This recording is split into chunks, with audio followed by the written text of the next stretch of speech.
guys, it's Shannon, and today I was going to do my mental hospital story that you guys had requested from my original mental hospital story. And if you guys haven't seen my first mental hospital story, I will link it here, and I'll also leave it down in the description box below.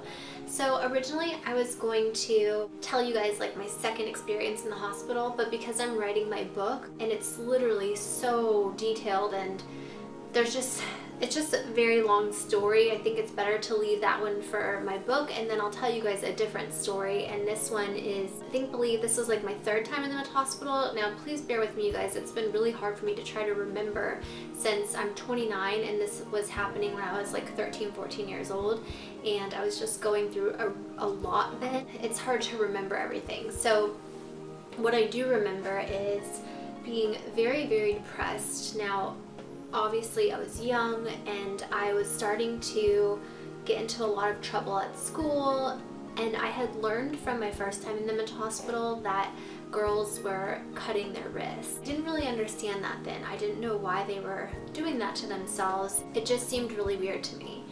Well, when I was at home and I was going through all these like really difficult things, and like it literally felt like my brain was gonna explode. Like I literally felt like I was going crazy.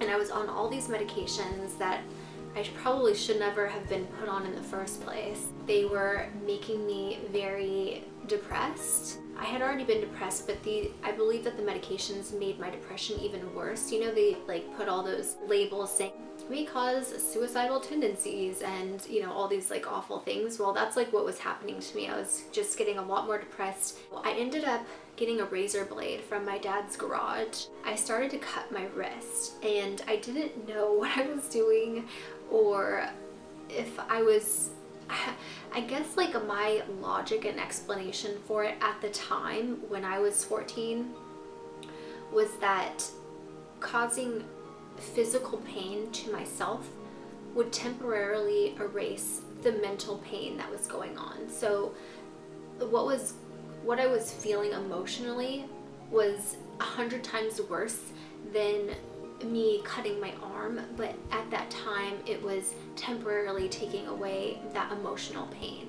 And for people that have ever cut themselves before or had done self-harm or whatever know exactly what I'm talking about, but people that have never been in that position, or you know, might think, well, that's crazy that you would ever want to do that. Like, you clearly don't understand, and you never will, you know, and I don't expect you to, but I'm just trying to explain the best way I know how to a person that maybe hasn't had the same experience that I have. So I started cutting myself, and I started getting addicted to it because it was helping me not feel all the emotional pain that was going on inside of me. And there was a lot of it going on, and it was constant, and it was daily, and it felt like it was never going to stop. And so I would cut my wrist, and I would cut my wrist, and it would make me feel better temporarily. One night I got a little carried away, and this is something that I will never ever forget. Something that I did that I wish that I can take back. I always know, I say like I don't regret anything I've done, but this is definitely one thing that I do regret that I wish I never did. And I don't want to blame it all on the medication, but I know I would have never done that if I wasn't on drugs that shouldn't have been given to me. So I was on like lithium. I was on 500 milligrams of lithium 3 times a day. I was on Seroquel at night, and I remember I would fall asleep. Like, my mom would give me the pill at night, and it makes you really sleepy. The doses that they were giving to me were so high that I would literally fall asleep in my dinner plate. Like, that's how drugged I was. My mom would have to pick me up and put me into my bed to go to sleep and try to brush my teeth for me. Like, it was really bad. I was extremely drugged. And honestly, like, I don't know what my parents were thinking, if they thought like I think that they just trusted the doctors, so they didn't question what was going on with me. But the night that I ended up back in the mental hospital, I was really not with it. I was so drugged. I was so sad. I was crying all the time. I literally felt like nothing. I felt like a walking zombie, and that like there was no point of living, and I wasn't trying to kill myself. Let me just get that very clear. This point in my life, I was not trying to kill myself. I have tried to kill myself multiple times, but this was not the time. But this was only my 3rd time in a mental hospital. I was only 14. Okay, so what had happened was I was in my room and I was cutting myself with a razor blade, and I still have scars on my arms from cutting myself. In fact, let me show you guys. Let me just put this out here before I show you my scars. I know how hard it is to go through something like this, but just remember, if you ever end up getting better, which I promise you, like, if there's hope for me and all the shit that I've gone through and been through, there's definitely hope for you. Try to find a different way to deal with your pain than cutting yourself, because those scars will be on you forever. Like, these scars I am so embarrassed of now. It's hard for me to wear, like, a lot of people are, like, I do get cold. I'm always cold. I'm cold right now in my house. That's like why I'm in a onesie. But, you know, there's times where, like, I'm going out with new people or something, like, I will always wear long sleeves because I'm trying to cover my scars, but I don't want them to see them. So just keep that in mind. Like, if you do this, if you do cut yourself or something, like, try to get help and find another way to get through that pain, that emotional pain you're going through, because these scars suck, and I really wish I didn't have them.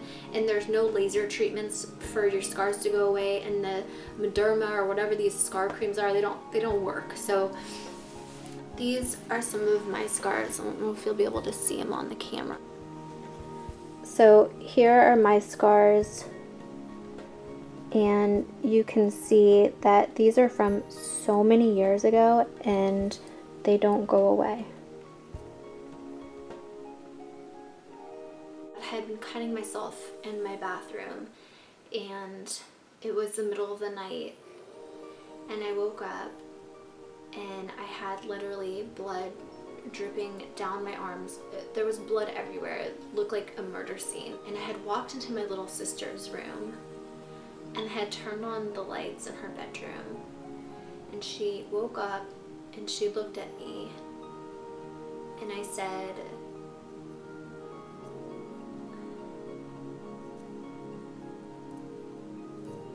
this is all because of you. And it had nothing to do with my little sister. It was just like crazy talk, you know what I mean? Like, I had literally gone insane. And I don't know why I did that. I still to this day have no idea like why I did that, but like I like traumatized my little sister that night. And I still to this day feel so bad about it. And I wish that I could take that back, but I can't. Like, it's been done, but that's like so hard for me to like even think about. I know like how scary that must have been. My sister is 3 years younger than me. She was only 11 years old. I ended up just like walking like a zombie back into my bedroom. She must have gone and, you know, told my dad. My stepmom ended up like calling people from the psych ward, come pick me up and have me admitted to the hospital. Now, I wasn't trying to kill myself, but clearly if you're harming yourself and there's that much blood everywhere, you're gonna end up getting admitted to the hospital. That is how I got admitted to the hospital a third time. I ended up staying in the hospital for a while because I think they were trying to adjust like my medications. There was really nothing I could do about it except for them just, you know, basically experimenting on me like a guinea pig, like, let's see what medications work for her. And that's kind of still how it is today. They don't know what's gonna work. Everybody's different. They don't know what medicines are gonna work for you like they work for me, and there's no test for them to be like, yes, you're bipolar, it says on this test that we took for you. It's just kind of somebody's opinion of, you know, how you live your life. Oh, you feel happy sometimes and you're depressed sometimes, you're bipolar. You know what I mean? So it's just rough for me to still think about it, to talk about it. It's hard. And, you know, I've apologized to my sister so many times for doing that, but it's just something that I'll never be able to take back. So I guess the moral of me telling you guys this story is, yeah, I know you guys wanted to hear the story, but I want to give some like moral and meaning behind it for you. And I guess it's basically to really think about what you're going to do before you do it, and And for me, like, I knew what I was doing was wrong, but I couldn't help but to do it anyways. Be able to control yourself to not do stupid shit like I did, then definitely do it, because you're gonna regret it later on in life. You know, it's not worth it for after all these years to know that you did something so fucked up to somebody, to even to your family, for you to be like cutting yourself or like self-harming. You're not just harming yourself, you're harming the people that love you. I know how it is, I've been there, I know it sucks, and it's hard to think about other people, and your pain is so bad and it sucks so much. But if I can give any advice to anybody in that situation, it's to try to think about the other people around you before you think about yourself. Be selfless. Think about what they're gonna think and how it's gonna affect your family in general and your friends, because life is worth living. And if you can get off your medication, or if you need to be on your medication, or whatever the case may be, just remember at the end of the day that life is awesome and you don't want to die. I promise you. I've been in that place where life was so shitty that I didn't want to live anymore. And now, thinking about it now, I can't imagine not living the life that I've been living and how awesome it is. And I know that if I can get out of that, that you can too. You just have to change the way that you think. I was in the hospital for a while. It sucked. I hated being in the mental hospital. Those are not fun places to be.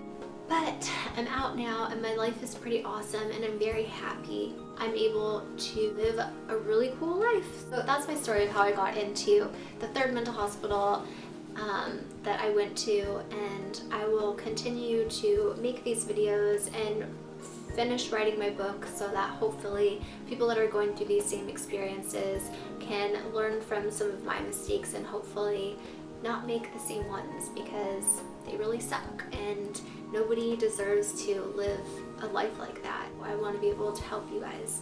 So if you guys have any questions or comments, please feel free to leave them down below. If you liked this video, give it a thumbs up. If you want to see more videos like this one, be sure to subscribe to my channel, and I will be sure to let you guys know when my book comes out where I talk about all this stuff.